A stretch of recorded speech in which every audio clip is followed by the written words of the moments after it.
हाजरा हजूर जाहरा जहूर बाणी के बोहित धन धन साहिब श्री गुरु ग्रंथ साहिब जी महाराज आप जी की पावन पवित्र हजूरी विच सज बैठी साध संगत प्यार का सबूत देहो गज के बुलाओ जी। वाहे गुरु जी का खालसा वाहे गुरु जी की फतेह।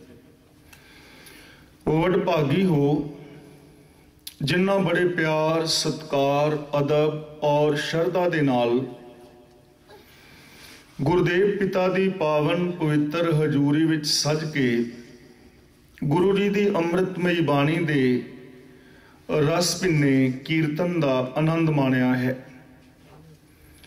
बड़े प्यार नाल आप सरवण कर रहे सी। आओ जी तू आओ हमारे हर जस श्रवण सुनावना। प्रभु परमात्मा दे नाम दी सरवण करन दी कितनी कु महानता है। जे इस गल दा अंदाजा लगाउणा होवे तां गुरुदेव पिता जी पावन बाणी अंदर बख्शिश करदे हन। तिस प्रभ की कोई बात जे आखै कहो नानक क्या दीजै। शीस वड्ढे कर बैसन दीजै विण सिर सेव करीजै। जे मैनू कोई मेरे प्यारे प्रीतम परमात्मा और मेरे गुरुदेव दे प्यारे बचन सरवण कराए तां मैं उसनू भेटा विच की दियां। मैं उसका किन्ना आदर मान और सत्कार करां।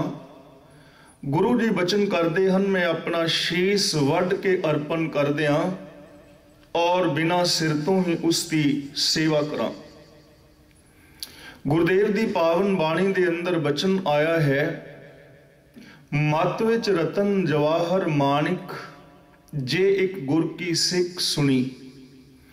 हर इंसान दी मत दे अंदर ज्ञान वैराग निमानता सेवा सिमरन प्रेम कुर्बानी आदिक दे शुभ जज्बे भरे पे हैं।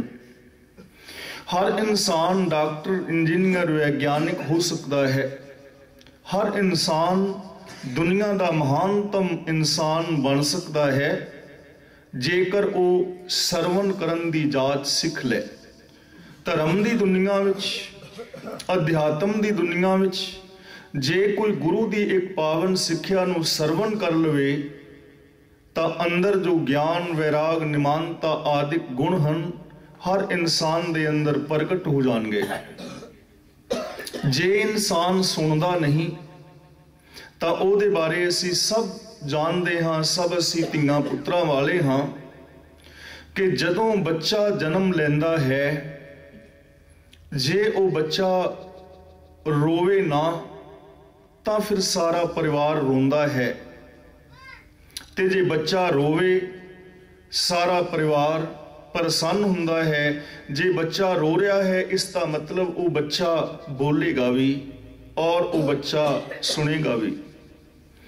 जो बच्चा जन्म तो बहरा होवे वो वड्डा हो के कुछ बोल नहीं सकता क्योंकि उसके कन्ना दे अंदर कोई बोल नहीं पिया। इस करके जो जन्म तो बोला बच्चा होएगा वो हमेशा गूंगा भी होएगा, वो कुछ बोल नहीं पाएगा। ते सुनन दा ये महात्म ये महानता और ये वड्याई है कि जैसे परिवार दे अंदर बच्चा जन्म लैंदा है जो उस परिवार की भाषा है वो बच्चा वही भाषा सीख जाता है क्योंकि उस बच्चे के कन्ना दे अंदर वैसे ही शब्द पे ने। जैसी शब्दावली परिवार दे जी बोलते हैं वैसी ही शब्दावली उस बच्चे की हुंदी है। शब्दावली राही साडी मानसिकता प्रगट हुंदी है तां जैसी आम परिवार की मानसिकता हुंदी है वैसी मानसिकता भी करीब करीब बच्चों की बन जाती है। एक वखरा टॉपिक है फिर आप दे नाल किसी दिन विचार करन दा यतन करांगा। अज मैं आप दे नाल विचार करनी चाहता हाँ।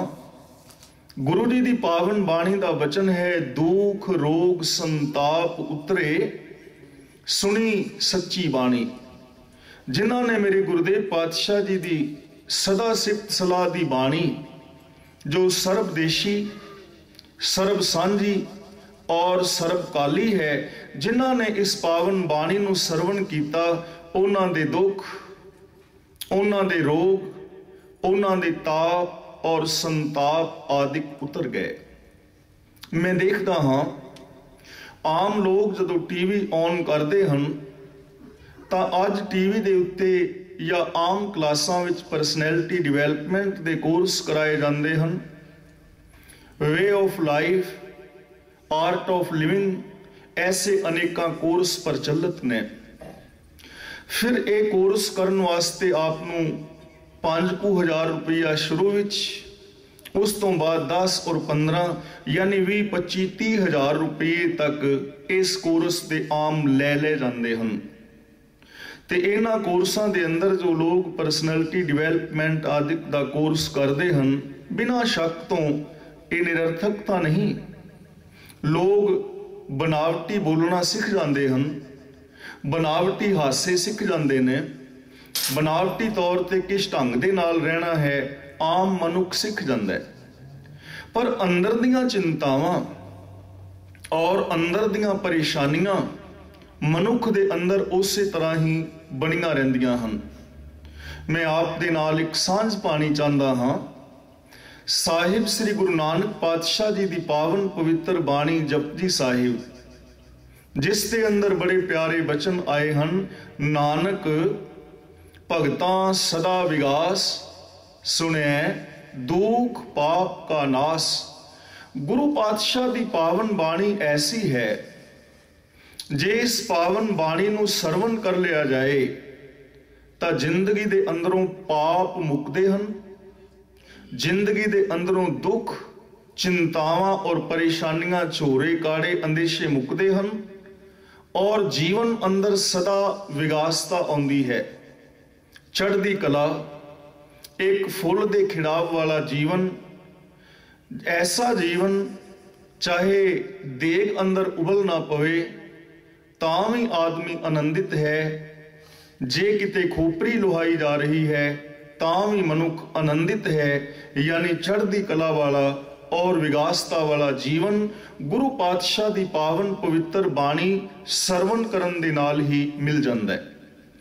मत विच रतन जवाहर माणिक, जे एक गुर की सिख सुनी, हर इंसान की मत के अंदर शुभ गुणता मौजूद ने, ये विगासता मौजूद है, पर अंदरों प्रगट तां होणगे जे कोई गुरु की एक सिक्ख्या नूं सुन लवे।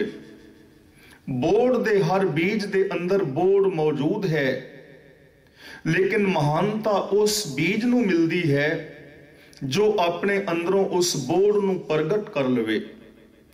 इसी तरह शुभ गुण हर इंसान दे अंदर मौजूद हैं, रब हर इंसान दे अंदर मौजूद है, पर महानता उस इंसान नूं मिलदी है जो अपने अंदरों उन्हां गुणां नूं और गुणां दे मालक परमात्मा नूं प्रगट कर लैंदा है। जो प्रगट नहीं कर पांदा उस नूं इस दुनिया विच महानता नहीं मिलदी, उस नूं विगासता नहीं मिलदी।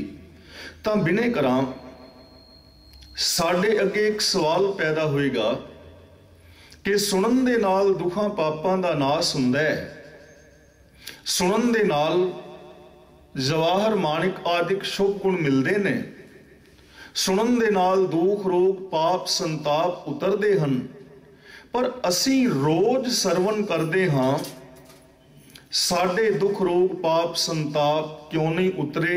साडे अगे सवाल सिर्फ इतना है कि असी भी रोज सुनते हाँ, आम आदमी रोज सुनता है, फिर उसकी जिंदगी के अंदर तब्दीली क्यों नहीं आई, उन्होंने ये दातां क्यों नहीं मिलियां?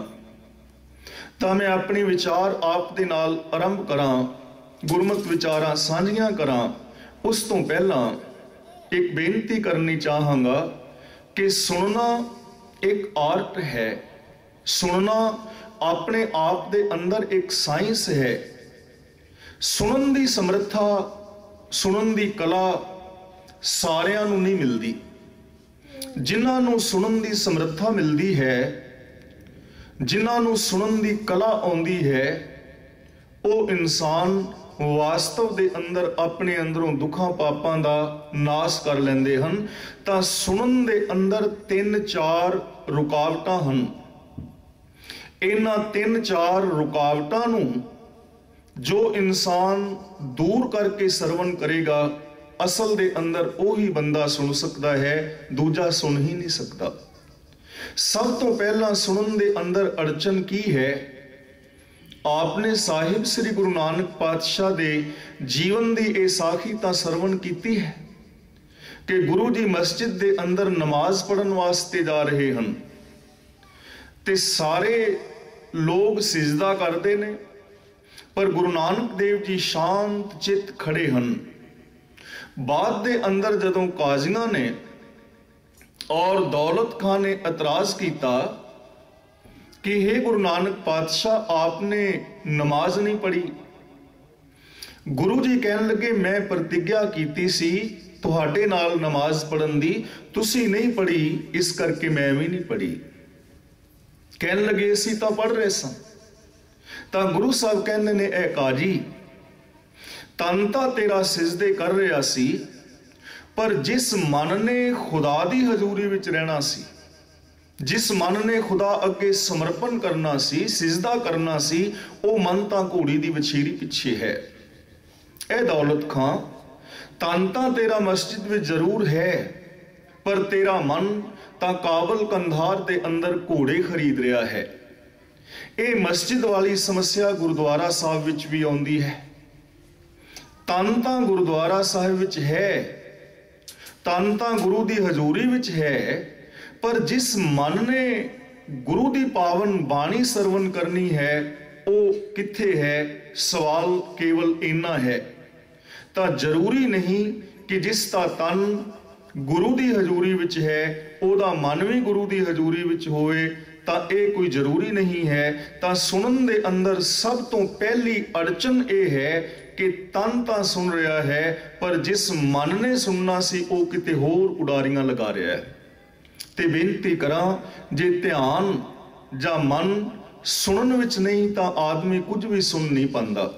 कई बार असीं कहने आ, वीर जी ये गल दोबारा करियो, मैं सुन नहीं सकिया क्योंकि मेरा ध्यान लांबे सी, इसलिए जे ध्यान और मन विचलित है तां आदमी सुन नहीं पाएगा, दुखां पापां दा विनाश फिर नहीं होएगा। पहली अड़चन ध्यान सुनन दे अंदर होवे।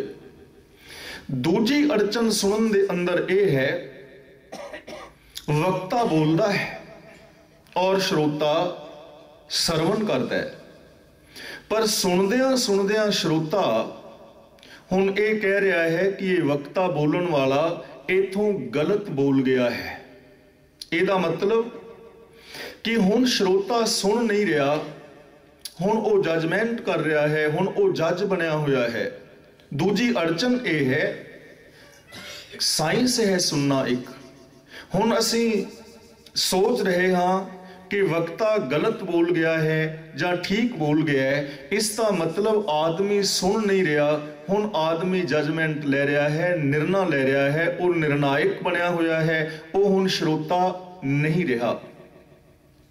तीजी अड़चन ये है कि सुनदियां सुनदियां आदमी सोच रहा है कि वक्ते दे नाल बाहर जाके ऐ सवाल करांगा, इसनूं इस गल दा ऐ उत्तर देंगा, इस